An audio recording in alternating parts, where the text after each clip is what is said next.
పట్టుకొని వేడుకుంటున్నాను. పిల్లల్ని వదిలేయండి. పిల్లలకి ఎంతో భవిష్యత్తు ఉంటుంది. పిల్లల్ని వదిలేయండి. ఎందుకంటే అనవసరంగా మిమ్మల్ని నమ్మి, మీ మాటలు నమ్మి, మీ మాయ మాటలు నమ్మి పిల్లలు యువత చెడిపోతున్నారు. చదువు వదిలేసుకున్నారు, మీ అంబడి తిరుగుతూ ఉన్నారు.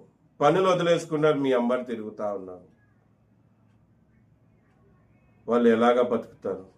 మీరు ఈరోజు అధికారంలో ఉంటారు, రేపు ఉండరు. అధికారంలో ఉన్నా మీరు ఈ పిల్లలకి చేసేది ఏం లేదు, చెయ్యరు కూడా, నాకు తెలుసు. ఆ పిల్లల్ని వదిలేయండి, యువతని వదిలేయండి, వాళ్ళ బతుకు వాళ్ళ బతకనివ్వండి. మళ్ళీ ఈ వీడియో సారాంశం అదే.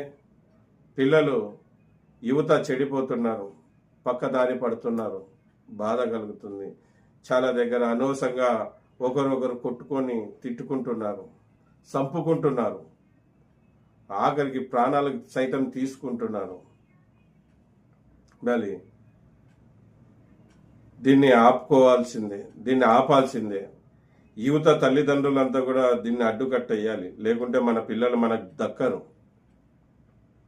మళ్ళీ ఈ విషయం తెలపడానికి వచ్చాను. నేను ఈ వీడియో ద్వారా ఎవరి మనోభావాలు రాజకీయ నాయకులు దెబ్బతీయాలని కాదు, ఎవరిని ఉద్దేశించి కాదు.